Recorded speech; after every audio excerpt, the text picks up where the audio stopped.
Hola, bueno, hace días no grababa, estaba un poquito ocupada, pero aquí estoy. Había prometido un video sobre el trabajo de Dostoyevsky basándome en Bakhtin, pero bueno, sigo debiéndolo porque es una clase que di hace rato, entonces me toca volverla a preparar y bueno, no he tenido como mucho tiempo para esto, entonces me disculparán, la sigo debiendo, está en la lista. Por ahora, hoy voy a hablar de un aspecto que es bien importante para unas temáticas que estoy abordando en este momento en mis clases y tiene que ver con la violencia simbólica. Bien, sobre todo porque me interesa llegar a un tema que todavía debo por acá y que siento que es bien importante para entender sobre todo la historia de América Latina del siglo XIX y del siglo XX, que es el tema del Estado. Por allá en los videos muy viejos, que incluso fueron de mis primeros videos, tengo uno sobre el nacionalismo, he estado pensando también cómo volver a hacer como unos cambios, cómo volver a dar grabar estos videos, teniendo en cuenta que he aprendido un poquito más de la edición, pero bueno, ahí vamos, listo, porque esos videos del nacionalismo todavía estaba demasiado, estaba aprendiendo mucho, pero estaba todavía muy básica, entonces creo que ameritaría como hacer un video de corrido sobre el nacionalismo, más porque además desde ese momento, desde el año 2020, he leído también un montón de cosas, entonces creo que sería muy interesante. Me acabo de dar cuenta que tengo un cuadro torcido y ya me siento raro, como que estoy que paro para poder cambiarlo. Por favor, los que tienen TOC como yo, espero que me disculpen ese cuadrito torcido. Bueno, voy a hablar entonces de violencia simbólica para poder hablar luego del Estado y también porque quiero llegar sobre todo a un tema que es el Estado neoliberal, bien, que es con un temita con el que me estoy metiendo ahora. Bueno, de entrada les puedo decir que ahí van a pasar cositas, viene algo nuevo, lo voy a lanzar también por este canal, espero que sea la próxima semana, estarán dándose cuenta de un nuevo proyecto en el que estoy trabajando y que no estoy sola, entonces les pido que estén muy pendientes de lo que se viene, la primera, o sea, dentro de unos días lo estarán viendo o el próximo video tendrá que ver con eso, con ese proyecto tan maravilloso que estoy trabajando ahora y por eso estoy estudiando mucho neoliberalismo, es decir, ustedes saben que yo he sido una historiadora que trabaja el siglo XIX y las primeras décadas del XX, pero me estoy moviendo históricamente para otro momento, estoy hablando de la década de 1980 hasta el día de hoy con nuevas inquietudes, sigo con las inquietudes literarias, con las inquietudes del pensamiento intelectual, pero hay un cambio más que todo temporal. Entonces, estaré hablando hoy de violencia simbólica, en el siguiente video voy a hablar sobre el Estado en general y luego voy a hablar sobre el Estado neoliberal.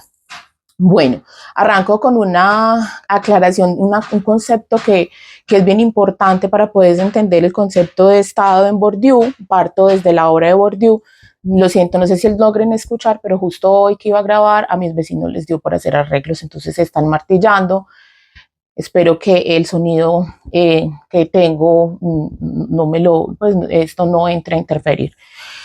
Ok, entonces violencia simbólica. Bien, me baso en, como les decía, en Pierre Bourdieu. Pierre Bourdieu tiene varios trabajos, o sea, violencia simbólica es un concepto transversal en la obra de Pierre Bourdieu. Aparece especialmente en algunos trabajos como La reproducción, del que me voy a basar bastante.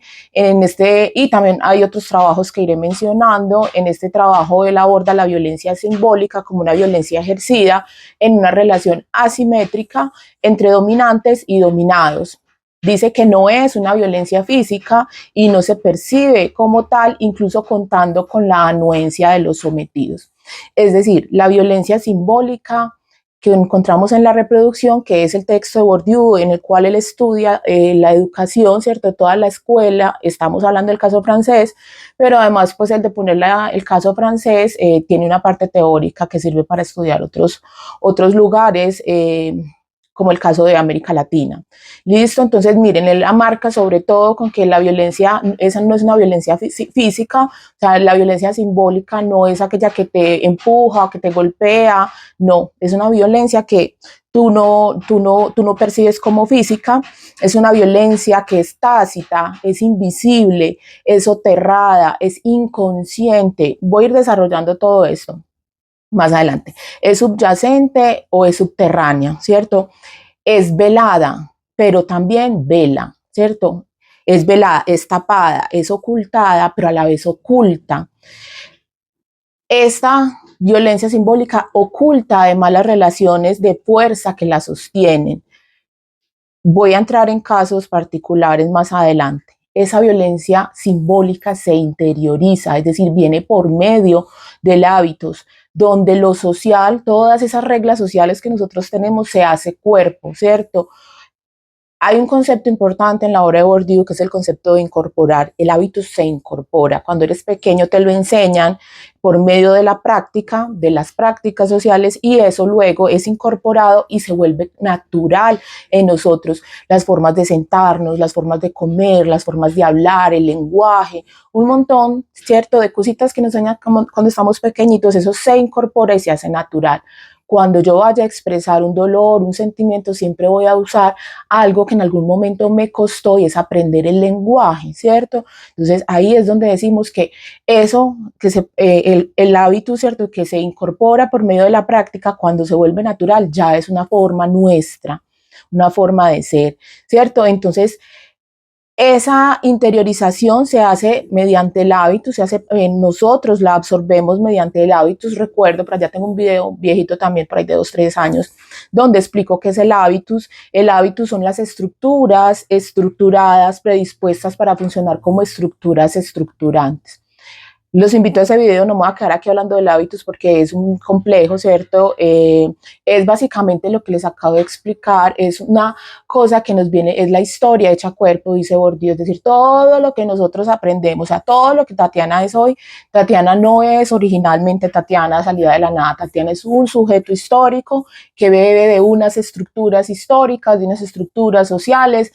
El idioma que yo les hablo no me lo inventé yo, ha sido recibido, es toda la historia, los significados de una de estas palabras que les estoy diciendo no son mías, son históricos. Bueno, entonces es como decir que los seres humanos somos sociales en un 80%, el otro 20% o quizás menos somos nosotros, ¿cierto? Somos nuestra originalidad, nuestro temperamento, todo lo que nosotros somos, poniéndoselo a la historia, ¿cierto?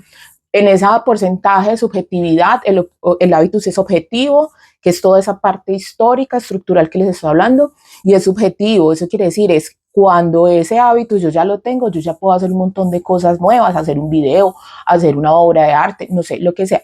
Ese 20% es mi subjetividad, ¿cierto?, que transforma ese hábitus y lo hereda, lo entrega a mis estudiantes, a mis hijos, a mis sobrinos, a las siguientes generaciones, ¿cierto? Yo les entrego esa construcción mía y ellos harán otra nueva, pero siempre partirán del hábitus existente. Listo, vayan al video de hábitus para que lo entiendan un poco mejor.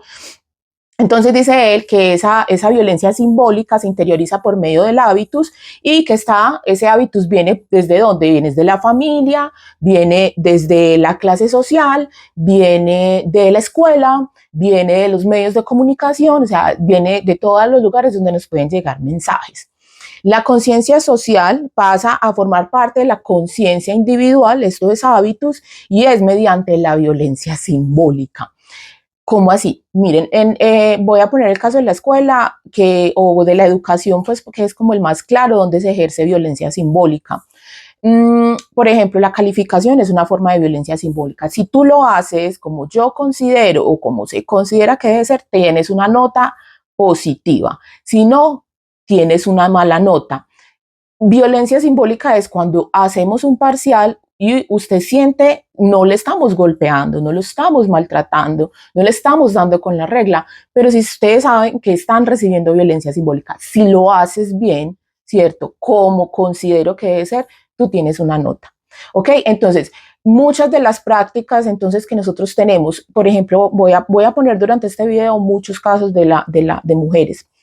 Entonces, cuando nosotras somos pequeñitas, en Colombia tenemos uniformes, ¿cierto? Los colegios públicos y los colegios privados tienen uniforme. Son muy escasas las instituciones educativas donde no existe el uniforme. Es decir, todos nos vestimos igual. Básicamente las mujeres nos vestimos con falda y la falda es súper incómoda. Primero porque la violencia frente al cuerpo de las mujeres está desde que somos muy pequeñas, ¿cierto? Que se da por hombres mayores, pero también por los mismos compañeros. Entonces, las mujeres debajo de nuestra falda siempre llevamos un short, un ciclista, algo, ¿cierto? Estamos tapando nuestra ropa interior porque el vestido realmente es una función estética, ¿cierto? En la cual demuestras que eres una mujer, ¿cierto? Esta idea viene desde el siglo XIX, obviamente se ha ido acortando, pero sigue siendo sumamente incómodo. Cuando tienes la falda, tú te debes de sentar de algunas maneras. A las mujeres desde muy pequeñas, desde que estamos empezando, ya que nos sentamos, nos dicen cómo nos tenemos que sentar. Entonces te regañan, en la escuela te pueden sancionar disciplinariamente, ¿cierto? Todo eso, ese control sobre el cuerpo es violencia simbólica y sobre las mujeres recae de muchas maneras. Recae que te tienes que pintar las uñas porque si no eres abandonada, que te tienes que pintar las canas porque no está bien una mujer canosa, que tienes que tener un montón de situaciones. Toda esa fuerza que ejercemos sobre otros para que el otro sea agradable para mí es violencia simbólica, por ejemplo. Se ejerce de muchas maneras, es constante, o sea, la violencia simbólica es una constante, incluso nosotros aprendemos e incorporamos el hábito gracias a la violencia simbólica en gran medida de ocasiones. Bien, esa violencia simbólica entonces tiende a reproducir las condiciones materiales que le dieron origen a los capitales, por ejemplo, y niega el acceso a los dominados a esos capitales. Por ejemplo, por allá también en otro video habla sobre los capitales. Recuerden que en Bourdieu hay capital cultural, capital social, capital cultural, capital social, capital económico, obviamente, y capital simbólico. ¿Ok? Entonces, entre yo más capital tenga, ¿cierto? Soy una persona dominante. Eso va a decir que voy a ejercer más violencia sobre quienes se sometan a mí. Voy a poner el caso de mi salón de clase. En mi salón de clase yo soy la persona que tiene mayor concentración de todos los capitales y sobre todo de capital simbólico porque yo estoy enseñando a unos estudiantes que quieren ser historiadores y se supone que yo ya soy historiadora, por tanto he acumulado todas las formas de capital, especialmente el capital simbólico. Entonces, en esa acumulación de capital, mis estudiantes teóricamente están sometidos a mí. Ellos están aprendiendo a cómo ser historiador y yo se lo estoy mostrando, qué es lo que debe saber, cómo se debe comportar, cómo debe escribir, cómo debe investigar. ¿Cierto? De no hacerlo, como les decía ahorita, yo voy a aplicar una violencia simbólica que no viene sobre mí, sino que incluso a mí me la exigen, ¿cierto? A mí me dice la universidad, tú tienes que calificarles en números, ¿cierto? 4,5, 5, 1, 0, yo tengo que poner la nota, ¿cierto? Ya es mi decisión si yo hago una nota, doy una calificación cualitativa, es decir, mira, tu trabajo tiene 4,5 por tales y tales razones, puedes mejorar estas tantas. Listo, eso ya es decisión mía, no es obligatorio. Es decir, la violencia simbólica yo la ejerzo, pero también es ejercida sobre mí. ¿Por qué? Porque la universidad tiene más capital simbólico que yo. Yo acabo de llegar, yo llevo unos 10 años, mientras que la Universidad de Antioquia, por ejemplo, tiene más de 200 años y así sucesivamente, ¿cierto? Entonces, ahí encontramos esa violencia simbólica. ¿Por qué? Porque los estudiantes están participando son personas nuevas dentro del campo y quieren adquirir todos esos capitales y una de las formas más importantes del capital cultural y del capital simbólico es, por ejemplo, un título. Es decir, que les den el cartón donde dice que son historiadores, historiadoras, eso ahí ya les da como un bono, ¿cierto? Como si hubieran consignado una platica y ya ahí ellos pueden decir, yo tengo este capital simbólico, soy historiador, por tanto yo puedo participar en una investigación, puedo hacer una maestría, puedo conseguir un trabajo como investigador, bueno, todo lo que pueda participar en un historiador, ¿cierto? Es diferente no tenerlo a tenerlo. Tenerlo te da ese capital simbólico que te permite entonces ejercer violencia simbólica sobre otros o resistirte de alguna manera a la violencia simbólica que alguien aplique sobre ti. Bueno, hay otro trabajo muy interesante de Bourdieu donde aborda este concepto que es en los herederos, ¿cierto? Que también tiene que ver con la educación y con los estudiantes y la cultura. Bien, él dice entonces que esa violencia simbólica es naturalizada, ¿cierto? Es naturalizado que el profesor te exija y es naturalizado que te ponga una nota sobre eso. Nadie lo discute. Así es, así ha sido durante mucho tiempo y sabemos que ir a la escuela es eso. Y mucha gente sale de la escuela sencillamente porque no le interesa que lo evalúen, ¿ok?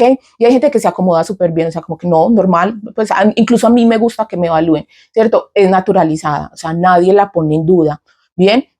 es percibida por los dominados, por ejemplo, en este caso en los estudiantes, como natural e incluso beneficiosa, ¿cierto? Es que si no me ponen nota, si no me dicen que me van a dar una nota, yo no lo hago. Yo lo he vivido en el salón de clases. Yo les digo, no se preocupen por la nota, que no hay nota o la nota es cualitativa o ya tiene el 5, preocúpese por su proceso de aprendizaje. Y hay algunos que les dicen como de qué nota, que lo voy a hacer bien el trabajo, y otros que dicen, listo, voy a hacer lo mínimo porque para mí es la nota. Ahí hay una naturalización, por ejemplo, ese tipo de violencia. Esa idea entonces de que es beneficiosa, también piensan que es evidente, eso es incuestionable. Es parte entonces de las herramientas de la reproducción social, de la desigualdad y repartición del capital. Por ejemplo, en países tan desiguales como los de América Latina, lo que vemos son que la gente tiene la posibilidad de estudiar en colegios muy buenos que son privados y en colegios que son buenos, regulares y malos que son los públicos, ¿cierto? Entonces ahí en ese mismo espacio hay una reproducción de la desigualdad social, ¿cierto? No es lo mismo. Por ejemplo, tenemos estudiantes en la universidad que se presentan, por ejemplo, y estudiaron en un colegio privado, y uno que estudió en un colegio público, de pronto no tan bueno, ¿quién va a tener más oportunidad de pasar un buen examen, por ejemplo, pasar a una carrera tan competitiva como medicina? Evidentemente, y hay estudios que tienen las universidades al respecto de cómo esa desigualdad llega aún hasta allá. Evidentemente, que tenga una mejor educación va a tener mayores posibilidades de tener, de tener más oportunidades, ¿cierto? Porque va a tener mayor acumulación de capitales. Y no estoy hablando solo del capital económico. Yo sé que hoy en día el capital económico es sumamente importante, es una de las formas más importantes del capital, y que mucha gente que trabaja, por ejemplo, en esto que estoy haciendo acá, en redes sociales, ¿cierto? Que son influencers, consideran que la acumulación de capital cultural, de capital económico es lo único. Pero sí sabemos que para que un influencer sea interesante y logre permanecer durante mucho tiempo, tiene que tener una acumulación de capital cultural, que puede que no venga exactamente de él. Digamos que hizo unos primeros videos que le permitieron llegar muy lejos, pero luego le va a tocar conseguir personal que le ayude a crear contenido, ¿cierto? Y esa creación de contenido, ¿quién la hace? Persona que ha estudiado, ¿cierto? Aparentemente es pararse delante de una cámara, pero detrás de eso hay un equipo de trabajo que tiene todas esas otras formas de capital, ¿cierto? Y que el capital económico puede conseguir, sí, ¿cierto? O sea, detrás de este video, por ejemplo, todo el capital es mío. El capital económico, los equipos que uso son comprados por mí, el conocimiento que adquiero es mi capital simbólico y mi capital cultural. Es decir, todo lo que hay acá lo trabajo yo sola, pero hay otros casos donde el que tiene capital, si yo tuviera una acumulación bien grande de capital económico y facturara mucha plata en YouTube, seguramente tendría mejores ediciones, no sé, todo esto sería mejor porque yo no poseo ese capital simbólico y ese capital cultural que tiene que ver con la edición de contenido. Bien, para que me entiendan ahí. Bueno, esa violencia simbólica, dice Bourdieu, que es muy efectiva. El hecho de que no sea física no quiere decir que no sea real y efectiva con quien se ejerce. Usted la siente, digo, usted siente cuando están ejerciendo violencia simbólica sobre usted. ¿Sabe por qué? Porque usted se siente incómodo. Hay algo que usted dice como, esto no me gustó, y no le están pegando. Usted se sintió violentado, ¿cierto? Sino que tenemos una idea muy clara de que la violencia siempre es física, y no, hay una violencia muy importante, sobre todo en el mundo moderno, que es la violencia simbólica. Dice Bourdieu por allá en otro texto que a mí me gusta mucho de Bourdieu, y recomiendo mucho que lo lean los hombres. Es un texto que se llama La dominación masculina. Es un texto muy bello, y aquí se ve claramente porque lo interesante de este autor era que él lograba él tiene una frase que a mí me encanta y que yo la trabajo mucho, y es objetivar el sujeto objetivante. Es decir, que yo como historiadora tengo que saber dónde estoy, quién soy, o sea, cuáles son mis privilegios, y desde mi lugar, y entender cuál es mi lugar de privilegio para no estar violentando al otro diciendo, por ejemplo, esa frase del pobre es pobre porque quiere, ¿cierto? Eso es una ignorancia, y una falta de empatía con el otro. Te aseguro que el otro no quiere ser pobre, el otro le toca. Hay una cuestión estructural. Entonces, cuando yo digo, voy a objetivar el sujeto objetivante, es decir, voy a pensar quién soy yo para decir lo que digo y hago lo que hago, ¿cierto? Un ejercicio de empatía. Entonces Bourdieu lo hace en ese texto de la dominación de la dominación masculina. En ese texto voy a leer las frases, se las voy a compartir aquí, esta cita que me parece muy interesante. Dice, violencia simbólica, violencia amortiguada, insensible e invisible para sus propias víctimas, que se ejerce esencialmente a través de los caminos puramente simbólicos de la comunicación y del conocimiento, o más exactamente del desconocimiento, del reconocimiento o, en último término, del sentimiento. Esta relación social extraordinariamente común ofrece, por tanto, una ocasión privilegiada de entender la lógica de la dominación ejercida en nombre de un principio simbólico conocido y admitido tanto por el dominador como por el dominado, un idioma o una manera de modularlo, un estilo de vida o una manera de pensar, de hablar o de comportarse, y más habitualmente una característica distintiva, emblema o estigma cuya mayor eficacia simbólica es la carencia corporal, la característica corporal, perdón, absolutamente arbitraria e imprevisible, o sea, como el color de la piel. Violencia simbólica, por ejemplo, en el caso de entre el hombre y la mujer, ¿cierto? Yo le digo a mis estudiantes, chicos, ustedes tienen que entender que están en un privilegio, ¿cierto? Que obviamente hay más hombres más privilegiados que ustedes, pero que si hay un privilegio en el mundo moderno, en el mundo del patriarcado, ¿cierto? Que si tú eres blanco tienes un privilegio sobre los negros, por ejemplo. ¿Por qué? Porque históricamente han sido sometidos, han sido vulnerados, ¿bien? Sobre los indígenas también, o sea, hay una cantidad de personas que han sido sometidas por medio de la violencia simbólica y a veces no somos conscientes del lugar de nuestro privilegio, ¿cierto? Entonces, es cuando somos privilegiados y a veces lo desconocemos, ejercemos sin darnos cuenta la violencia simbólica. O sea, a veces no estoy diciendo que es que quiero ser malo, no. A veces, o sea, está tan claro, por ejemplo, para algunos que una persona blanca, ¿cierto?, es superior, que no entiende que realmente está engañado y ejerce esa superioridad sobre el otro y puede que se crea que es muy bueno. Pues no, yo soy una persona buena, yo creo en Dios, pero es una persona que, porque ha incorporado todas esas ideas que ni siquiera le pertenecen, ejerce violencia simbólica sobre los otros. Bien, dice más adelante, y también estas citas se las traigo en la dominación masculina, dice, la fuerza simbólica, Bourdieu cito, es una forma de poder que se ejerce directamente sobre los cuerpos y como por arte de magia al margen de cualquier coacción física. Pero esta magia solo opera apoyándose en unas disposiciones registradas a la manera de unos resortes en lo más profundo de los cuerpos, lo que les venía diciendo. Si es capaz de actuar como un disparador, es decir, con un gasto extremadamente bajo de energía, es porque se limita a desencadenar las disposiciones que el trabajo de inculcación y de asimilización ha realizado en aquellos o aquellas que, gracias a ese hecho, le dan pábulo. ¿Cierto? Aquí, ¿qué nos está diciendo Bourdieu? Básicamente nos está diciendo de que a veces, que era con lo que también les decía, a veces simplemente es un gesto, ¿cierto?